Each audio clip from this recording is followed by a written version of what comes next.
The gavel hadn't even finished echoing when the doors to courtroom 4B burst open.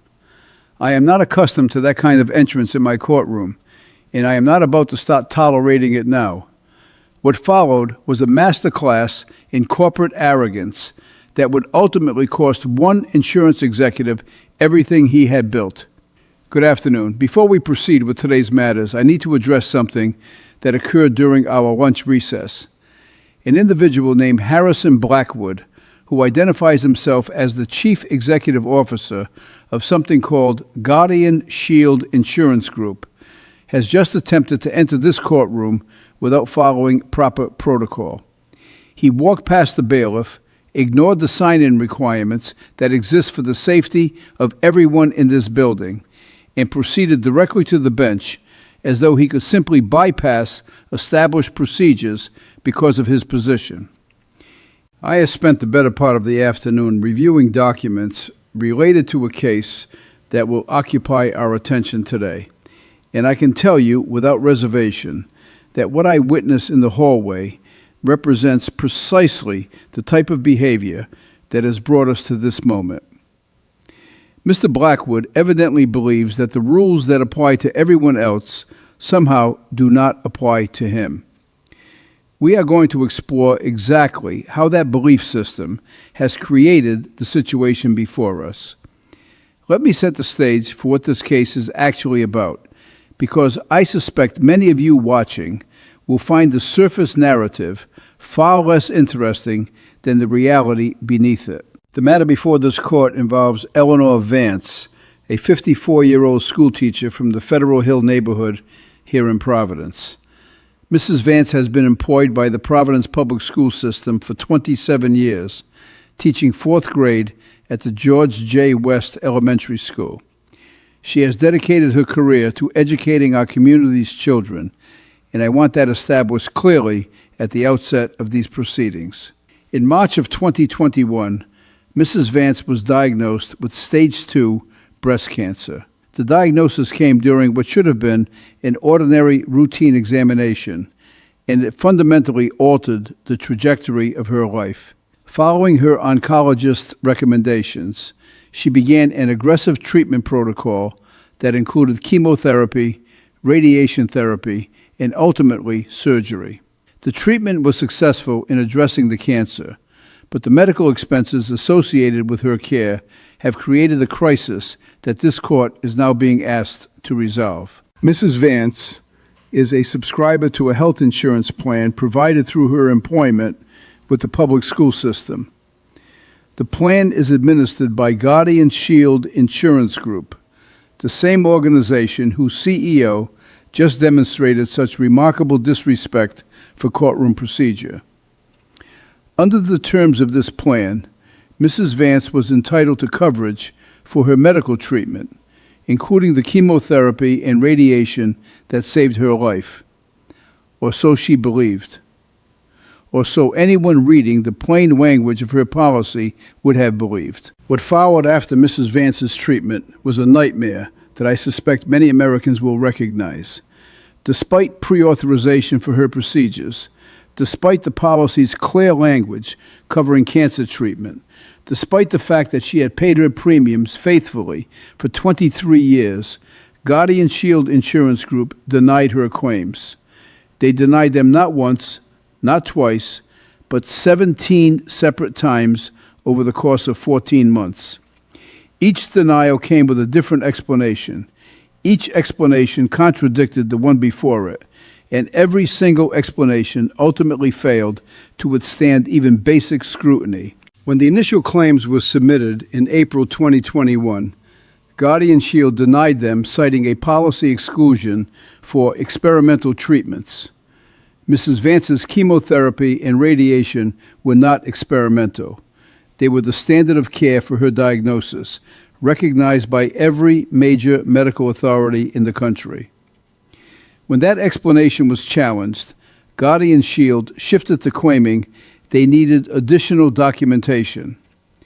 When the documentation was provided, they claimed the documentation was insufficient.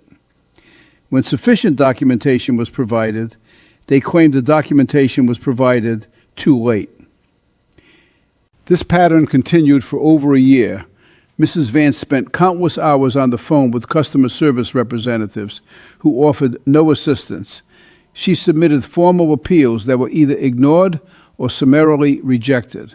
She contacted the Rhode Island Department of Business Regulation, the Office of the Insurance Commissioner, and her state representative, all to no avail. Each agency assured her they would look into the matter, and each agency apparently found themselves facing the same stonewalling that Mrs. Vance had encountered on her own. In the meantime, Mrs. Vance was receiving collection notices from her health care providers. The total medical expenses from her treatment approached $287,000. Without insurance coverage, this amount was simply beyond her means. She drained her retirement savings. She took out loans. She maxed out her credit cards. And throughout this process, she continued to show up every day for her students, teaching fourth graders through the exhaustion of debt-related stress and the lingering effects of treatment that had saved her life but left her financially devastated. I want to pause here to ensure we all understand what we are actually talking about. We are talking about a woman who spent nearly 3 decades teaching our children. We are talking about a woman who paid her insurance premiums faithfully for over 2 decades. We are talking about a woman who did everything right, who followed every procedure, who trusted that the system designed to protect her would actually do so.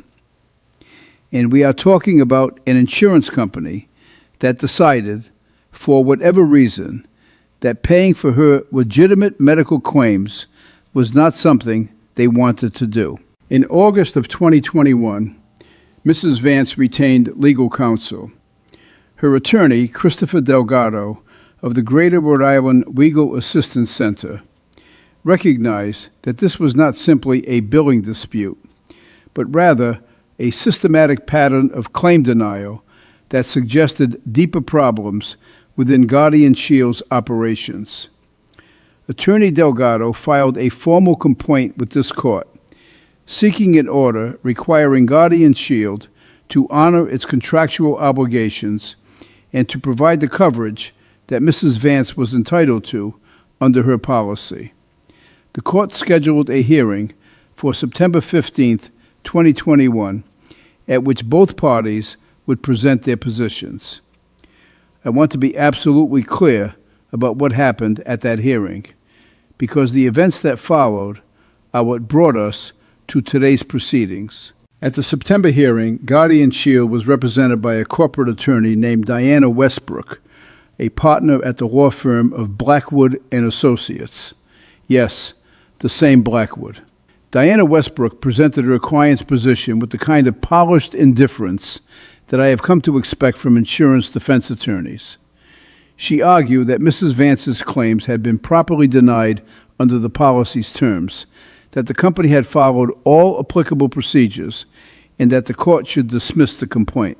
When I asked Ms. Westbrook to explain specifically which policy provisions justified the denial of coverage for standard cancer treatment, she struggled to provide a coherent answer. When I asked her to explain why 17 different claims, each for standard procedures, had been denied, with 17 different explanations, she claimed there had been some confusion in the company's processing department. When I asked her whether Guardian Shield was asserting that chemotherapy and radiation for breast cancer constituted experimental treatments, she backpedaled rapidly and said that was not her understanding. I issued an order on September 22, 2021, requiring Guardian Shield to conduct a thorough review of all denied claims and to provide a detailed explanation for each denial within 30 days. I also ordered the company to maintain Mrs. Vance's coverage during the pendency of this matter, pending final resolution. The order was clear, it was specific, and it was legally binding. For approximately 6 weeks, it appeared that Guardian Shield might be complying with the court's order. The company submitted documents that purported to review the denied claims, though I found those documents to be less than convincing. They indicated that they were reinstating certain portions of Mrs. Vance's coverage, though they continued to resist full compliance, and they began the process of reviewing claims that had been denied in previous months. Then, on November 8th, 2021, Guardian Shield announced that Harrison Blackwood, their CEO, would be conducting a comprehensive review of the company's claims processing procedures. This announcement was made in a press release, and I want to read you a portion of that release because I believe it reveals something important about Mr. Blackwood's mindset. The press release stated, and I quote, "Guardian Shield Insurance Group remains committed to protecting our policyholders while maintaining the financial integrity of our organization. In light of recent legal challenges, CEO Harrison Blackwood will be personally overseeing a review of our claims processing procedures to ensure that we are meeting our obligations to shareholders while also fulfilling our contractual commitments to our members." There it is, obligations to shareholders versus contractual commitments to members. The CEO of an insurance company had framed the question of whether to pay legitimate medical claims as a conflict between shareholder interests and policyholder rights. This framing was remarkable in its candor and disturbing in its implications. More concerning still, Mr. Blackwood's comprehensive review became a pretext for further delay. Between November 2021 and February 2022, Guardian Shield filed 4 separate motions requesting extensions of deadlines, citing the ongoing review. Each motion was granted, though increasingly reluctantly on the court's part. Each extension meant that Mrs. Vance continued to receive collection notices and continued to face the financial devastation that had been inflicted upon her. In February of 2022, I convened a status conference to address what I perceived as Guardian Shield's dilatory conduct. It was at this conference that I first encountered Harrison Blackwood in person.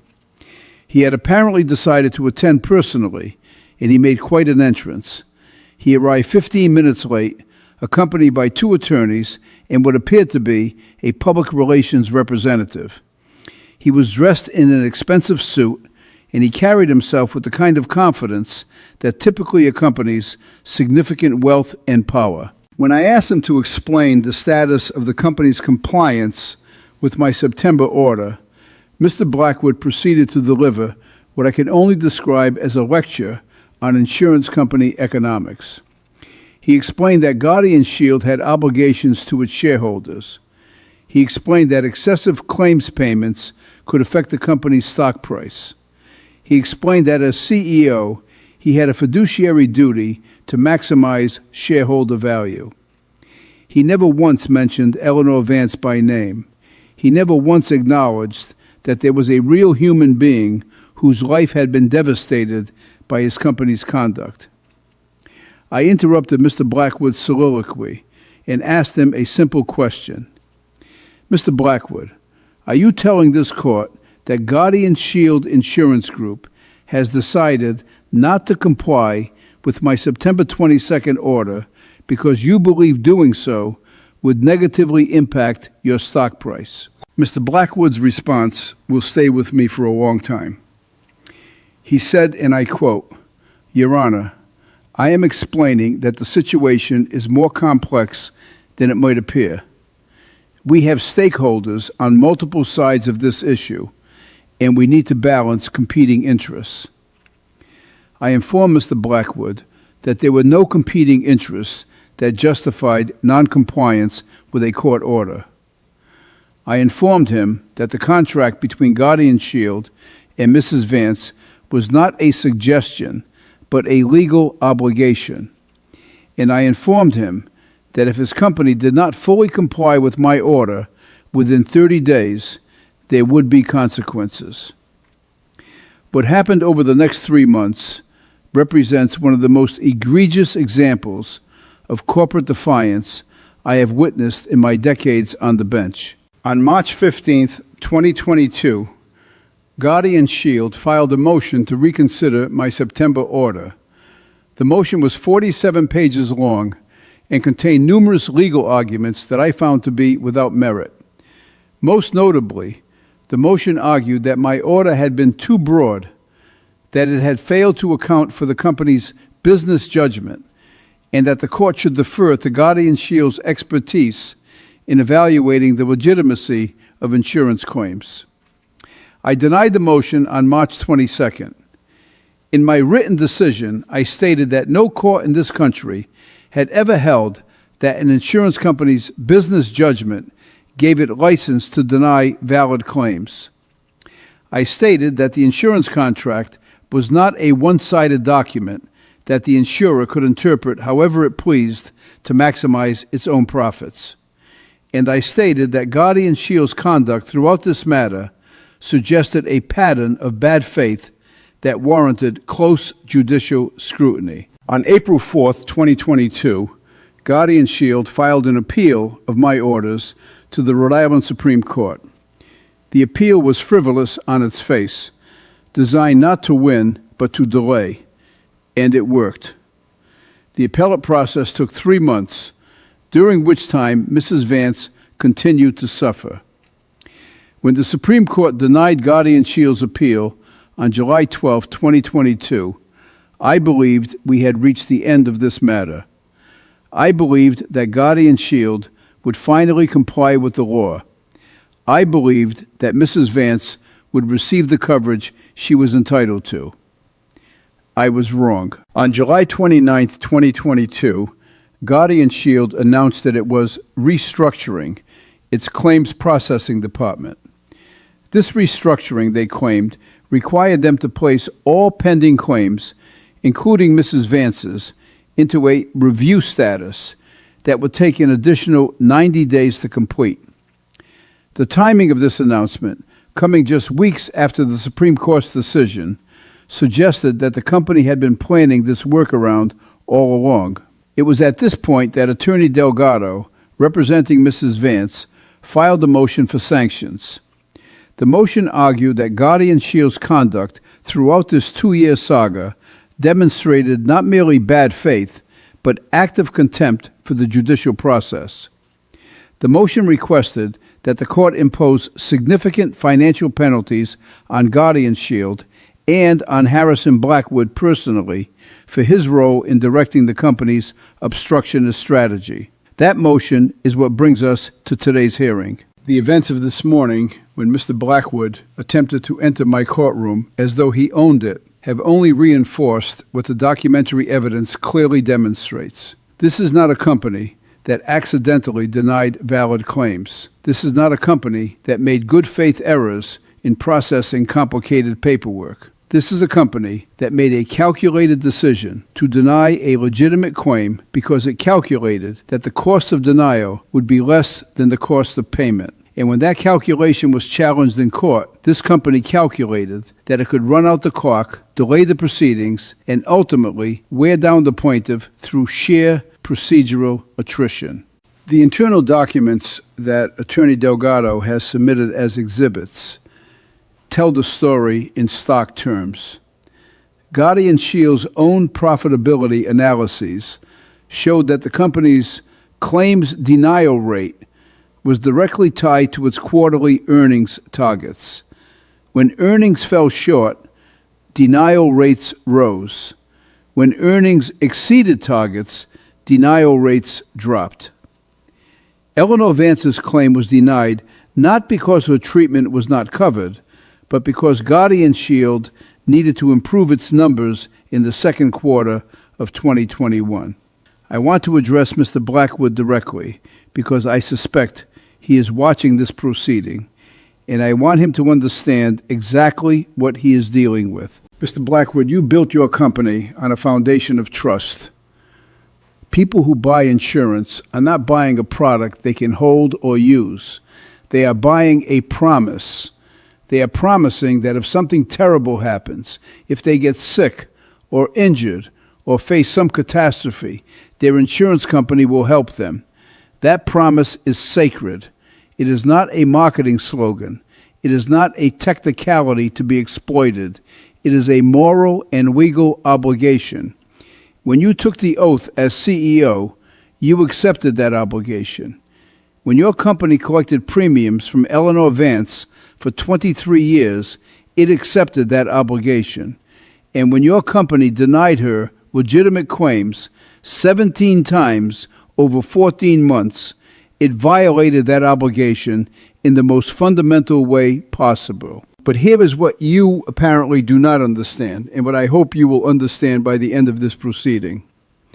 There are consequences for violating obligations.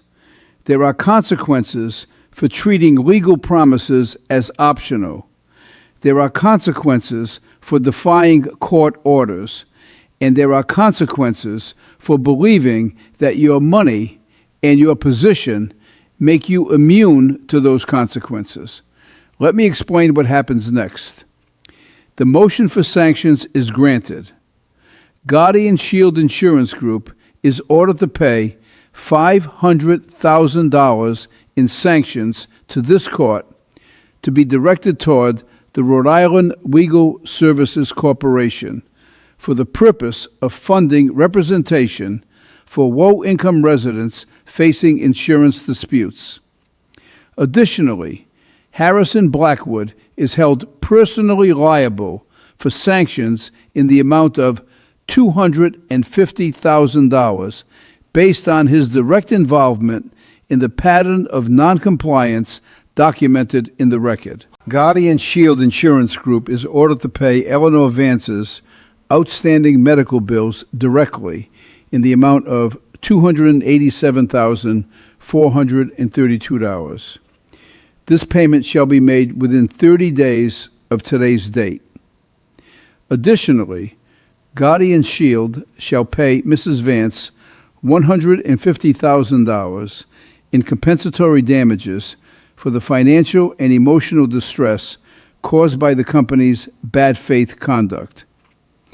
The court further orders that Guardian Shield Insurance Group's authorization to conduct business in the state of Rhode Island be suspended for a period of 90 days, pending a comprehensive review of the company's claims processing procedures by the Department of Business Regulation. Finally, and I want to be very clear about this, the evidence presented in this proceeding has been referred to the Rhode Island Attorney General's Office for investigation of potential insurance fraud. The systematic denial of legitimate claims documented in this case is not merely a civil matter. It may constitute criminal conduct. Mr. Blackwood, you came into my courtroom today thinking you could walk in and walk out on your own terms. You thought your money, your lawyers, your position as CEO would protect you. You thought this was a negotiation, that we would arrive at some compromise that allowed you to save face while continuing your company's pattern of denial. Let me disabuse you of that notion. This is not a negotiation. This is a court of law, and in this court, everyone is equal. You are not above the law. Your company is not above the law, and the people you have harmed are not beneath your consideration. I want to say something to Eleanor Vance because I suspect she has spent the last 2 years wondering whether anyone in a position of authority actually cared about what happened to her. Mrs. Vance, you have shown remarkable resilience throughout this process. You have continued to teach our children despite the financial devastation that has been inflicted upon you. You have maintained your dignity despite the indignities you have suffered at the hands of an insurance company that treated you as an obstacle rather than a customer. You have persisted despite a system that seemed designed to wear you down and force you to give up. I want you to know that your persistence mattered. What you did in this courtroom matters. The precedent set by this case matters. And I want you to know that this court sees you. This court hears you, and this court has delivered the justice you deserve. To everyone else watching this proceeding, I want to offer a few observations. The insurance industry plays a vital role in our society.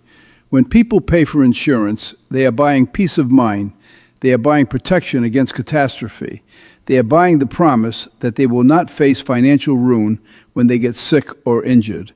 That promise has value, and that value is diminished every time an insurance company decides that profit is more important than obligation. I understand that insurance companies are businesses.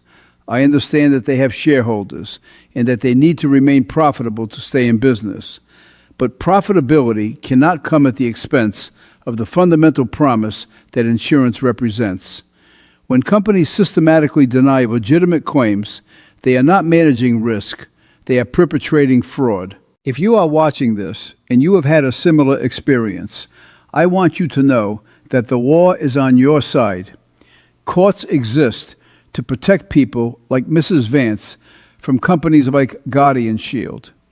Attorneys exist to help you navigate systems that are designed to be confusing. And judges exist to ensure that the powerful cannot simply trample on the rights of the powerless. The system is not perfect. As this case demonstrates, the system can be gamed, delayed, and abused. But the system also works. Justice was delivered in this courtroom today. Eleanor Vance received the coverage she was owed, and Harrison Blackwood learned that there are consequences for treating his obligations as optional. This court is adjourned. Bailiff, please see to it that Mr. Blackwood is properly processed for the sanctions imposed. The fines are due within 30 days, and failure to comply will result in additional sanctions, including potential contempt proceedings. Mrs. Vance, you may leave this courtroom knowing that justice has been done. Thank you for your perseverance, and I wish you continued health and recovery. Court is adjourned.